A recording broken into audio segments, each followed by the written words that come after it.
Welcome to Dodgers Daily. I'm Casey Porter. I'm so glad that you decided to tune in. We have a great show for you today. We're going to talk all about the Dodgers' 9-7 victory over the Cubs yesterday. There was a lot of great action.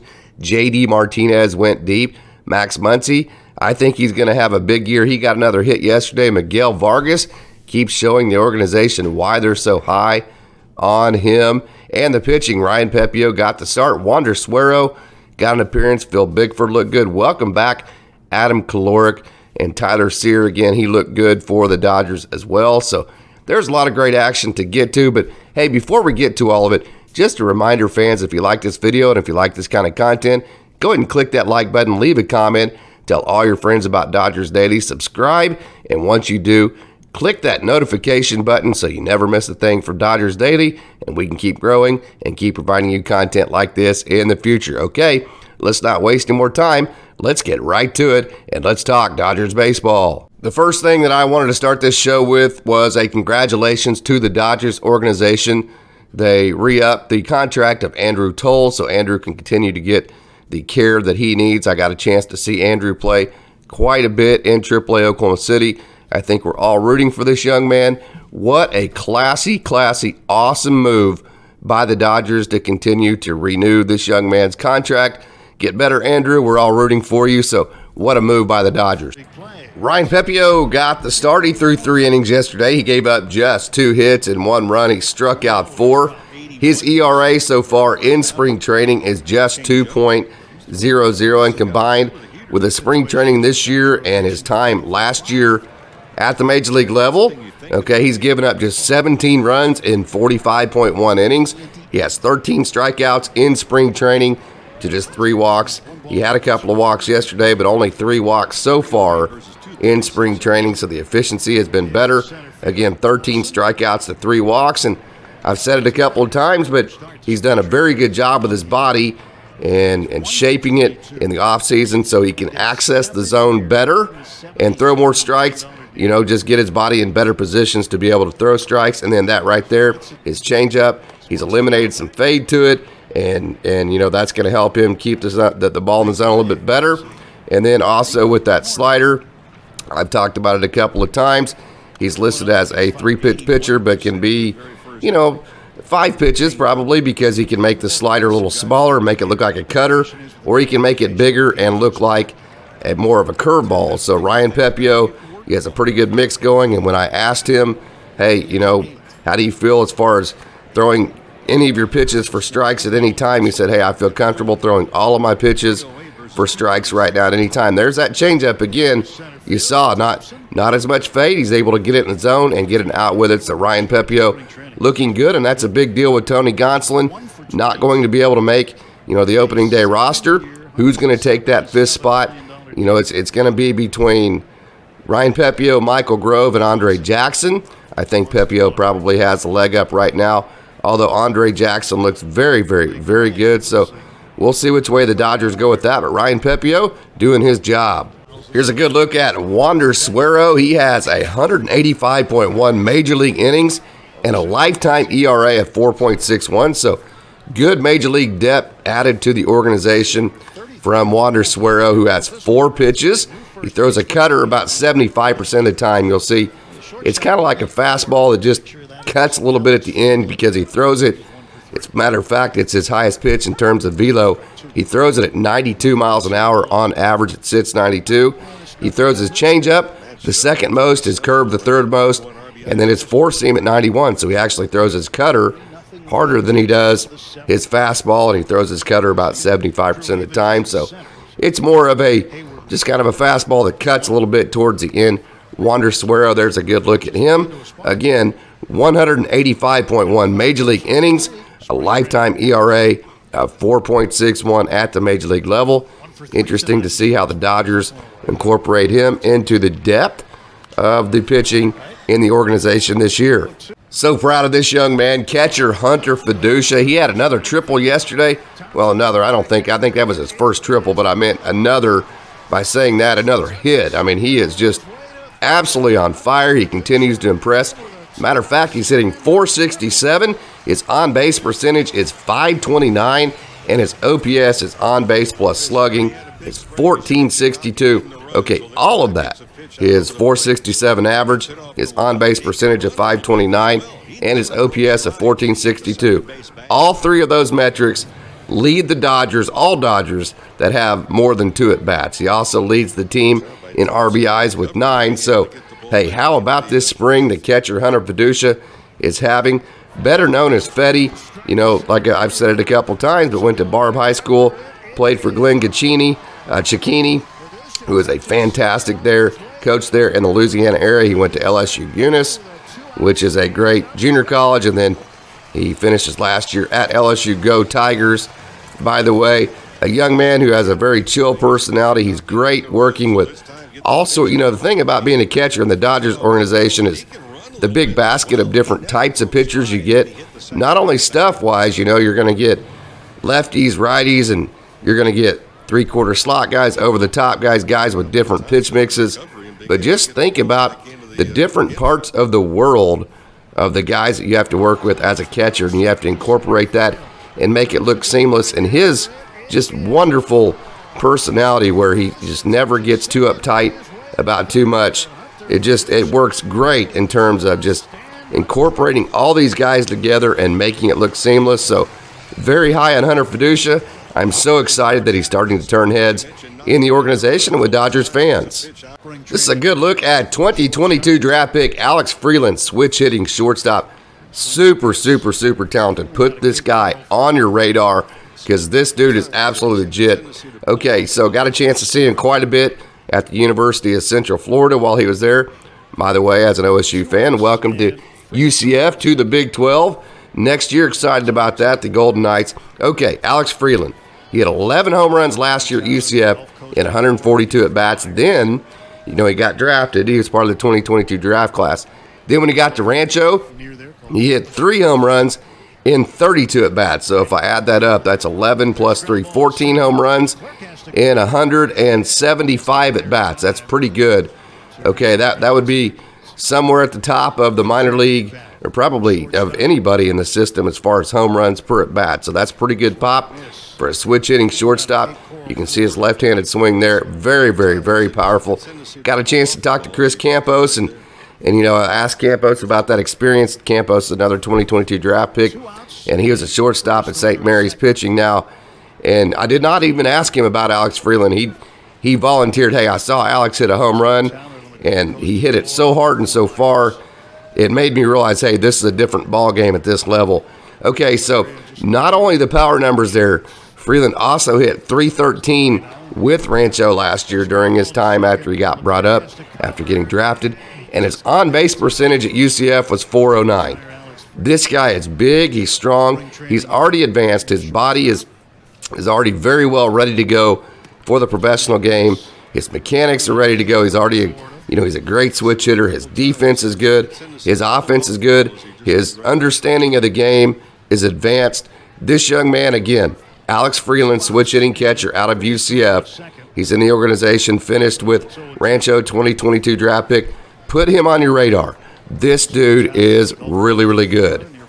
This is Bradley Zimmer, who the Dodgers just picked up a while back. Bradley Zimmer had a double in yesterday's game that you're looking at here on your screen. He's hitting .304 so far in spring training.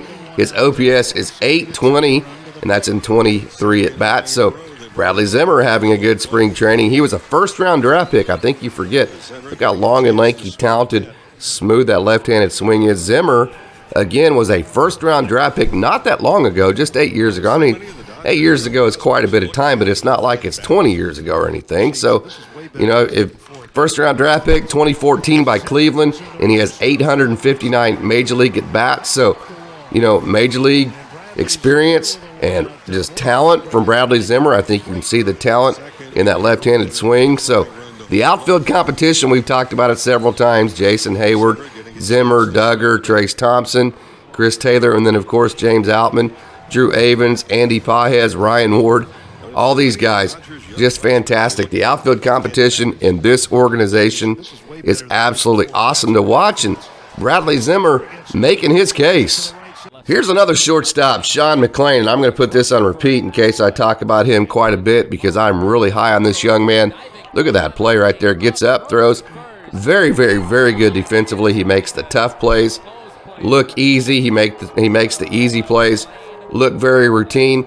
Out of Arizona State, another 2022 draft pick. I love this 2022 draft. Look how he's able to go up the middle, stay short, very short, compact swing. He can pick it and he can hit.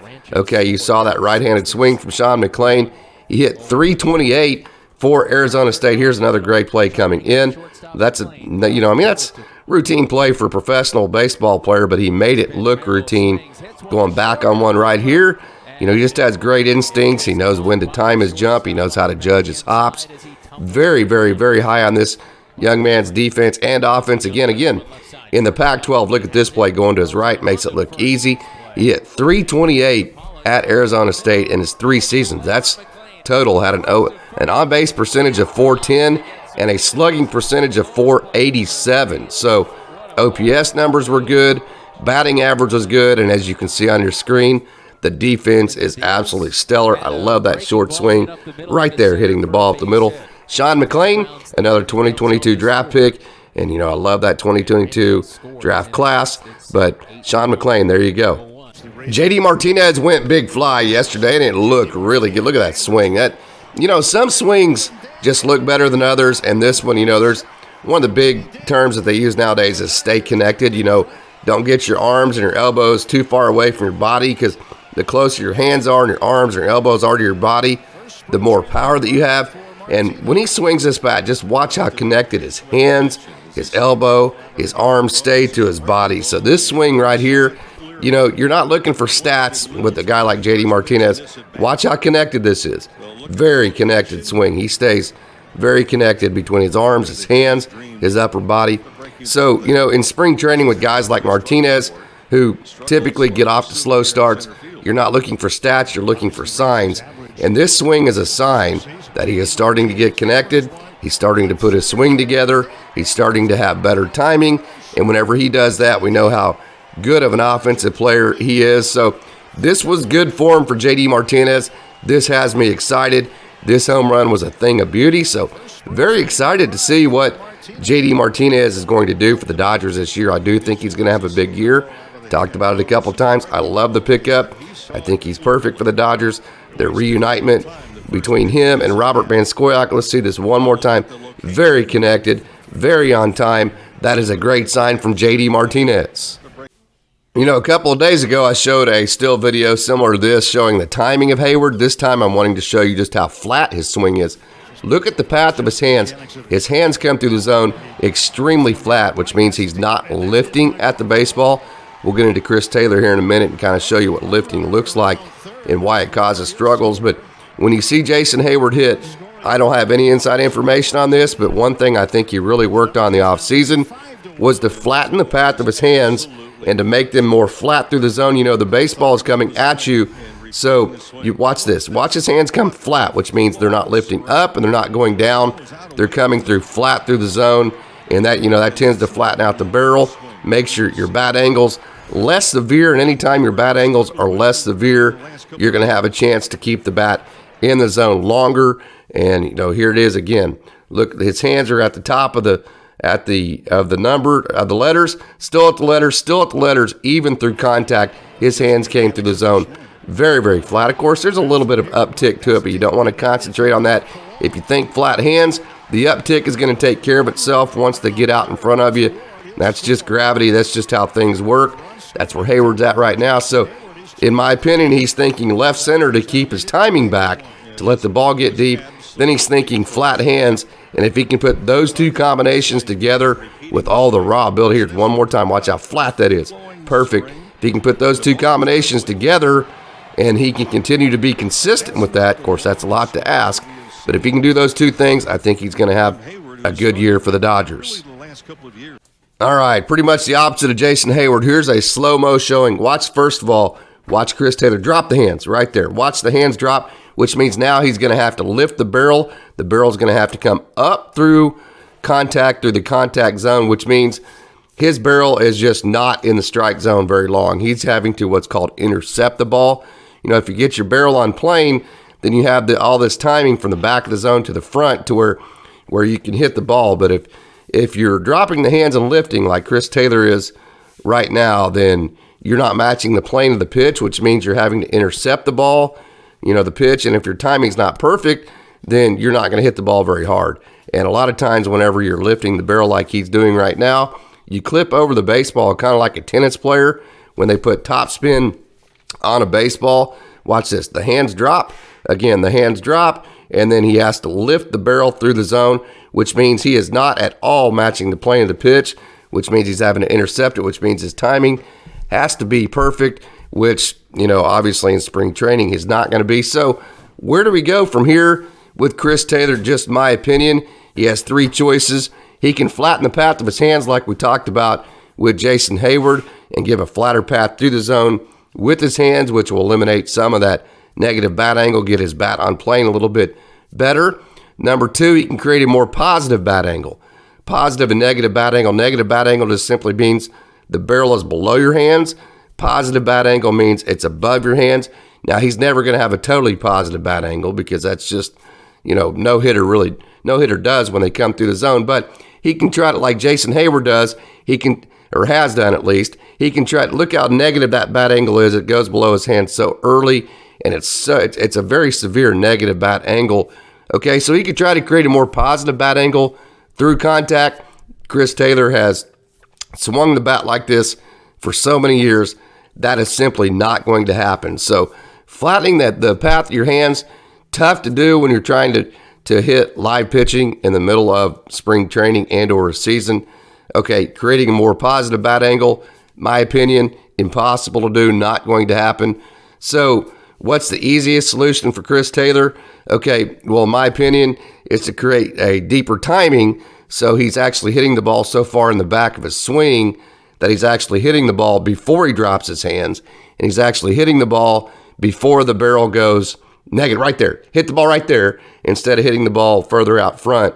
Okay, so if I can back that up just a touch, I'd like to stop and kind of show you what I'm talking about. If Chris Taylor would hit the ball right there, okay, so let me back that up just one more time.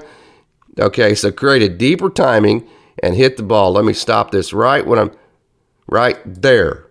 If he can see how the ball's still a little bit out front. If he lets that ball get a little bit deeper, and this is his hitting zone right here. See how the barrel is flat right there? That's what I call it at slot. The barrel's flat right there. Right now he has is his window of hitting, but yet the ball is still out front. So he's timing the ball out front, but yet, as far as the swing goes, it needs to be deeper. So from here to there, that needs to be his hitting zone, but yet you see the ball is not to the plate yet.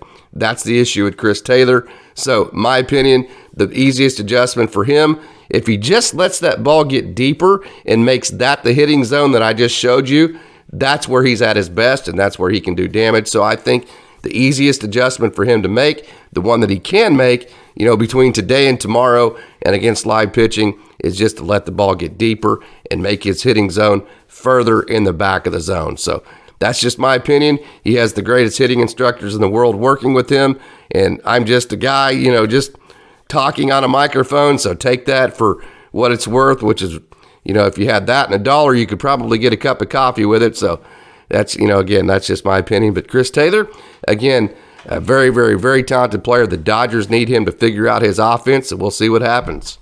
Max Muncy is healthy. I've said it a couple times. I cannot wait to watch how good of a season he's going to have. I'm just so super excited. I just think this young man's going to have a fantastic offensive year. He just has that look in his eye, just motivated. Last year, point blank, I'm going to say it, and I think he would be the first one to say this as well. Last year was below his standards for several different reasons, injury being at the top of it. And, I think he is super motivated to make 2023 not be below his standards again, and it will not be. And again, if you go back to August to September of last year, he was in the 250, 260 ranges. His OPSs were over 800 in one month, over 900 in another. He's having a good spring training. He's motivated. He looks comfortable at third base. Man, I'm just telling you, Dodgers fans, I've been wrong many, many, many times before, no doubt about it. I'm wrong way more than I'm right. So take this, like I said, with a grain of salt. But I just really think Max Muncy is going to have a big year for the Dodgers, and it's really going to help the club. So Super excited about the young man out of Keller, Texas, and the Baylor Bears. The Baylor Bears in the NCAA tournament right now, looking to defend their national championship in basketball that they won 2 years ago. So, again, Max Muncy going to have a big year for the Dodgers, in my opinion. Well, here's a great example of why, in my opinion, the Dodgers are so high on the hit tool, Miguel Vargas. Look at them.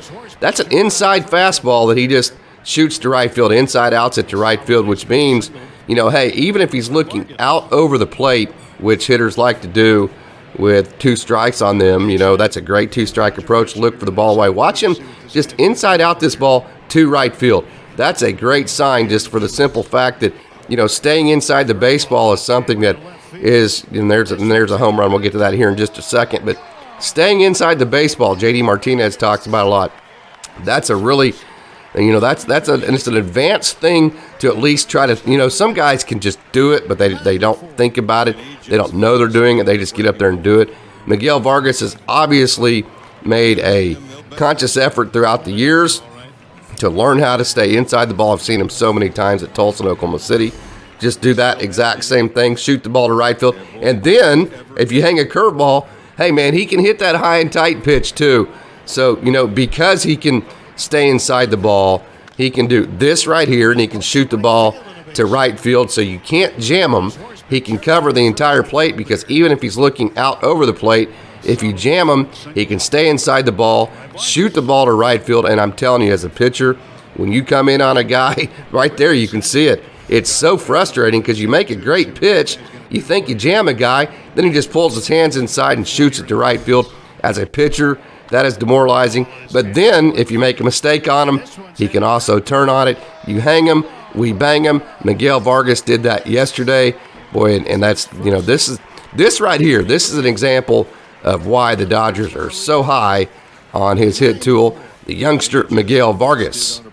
This is Keegan Curtis in his action from yesterday, and Curtis, he's interesting. He was hitting 96 last year. I got a chance to see him with my own eyes. His stuff is big, and check this out. One really cool outing that he had last year in late July. He threw 7 sliders in a row. 7 sliders in a row. It was really cool to watch. The Dodgers signed him in June of last year after he was released by the Diamondbacks. And so this is another, look at that slider. Okay, kind of a cutterish looking pitch. And so this is the guy, the kind of guy the Dodgers love, Miguel Vargas. I love that footwork to Chris Taylor. Very good play. The big right arm, the big slider. He added depth to that one. So another one of those guys that can make his slider, he's listed as a fastball slider guy, but yet he could add more depth to the slider, make it look curveballish, or he can make it a little bit smaller and make it look more like a cutter, kind of like that one. So Keegan Curtis, I love that slider. I love the big 96-mile-an-hour fastball. He's the guy the Dodgers like to put in their lab and see what they can come up with at the other end of it, so keep your eye on Keegan Curtis.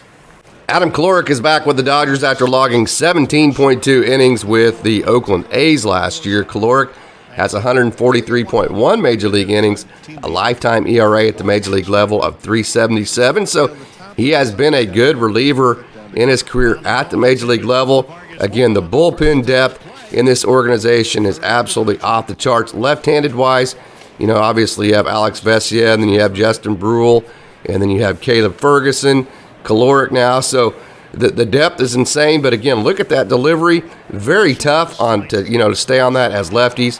And the hitter right there stayed on it pretty good, but still did not make solid contact. So of course you have to face at least 3 pitchers now. Clarke was the perfect left-handed one, just the left-handed specialist before they made that rule. So we'll see how the Dodgers incorporate Adam Clarke into the depth in their bullpen. But you got to think that slide slot and the way that he just kind of comes out of nowhere is, could be effective at some point. And again, he's shown he can be effective at the Major League level with a Major League ERA of 3.77 in 143.1 innings. So there you go, Adam Clarke. Tyler Sear had another good outing yesterday, going scoreless in his 1 inning. You're seeing here the young man out of Northern California. Again, another guy with Major League innings, not as many as Clarke or Suero. I mean, he only has 13.1 Major League innings, but still it is Major League experience, and it's been good Major League experience. His ERA at the Major League level has been just 2.70, so another one of those guys that get, Major League experience guys, the Dodgers' big body, that the Dodgers like to pick up, put in their labs, see what they can do. He was released by Oakland in January. Then the Dodgers signed him to a minor league deal. So one of those deals with all upside, absolutely zero downside to Tyler Sear. He has a four-seam at 94, another, one of those guys in the mid-90s, a change and a cutter. So a three-pitch guy, and I'm sure that cutter he can add depth. There's that cutter right there. I'm sure he can add depth to that and make it look more sliderish if he wants to. There's that four-seam up in the zone. You saw that ride and the run, and then to the glove side, he straightens it out just a little bit, and there is the changeup.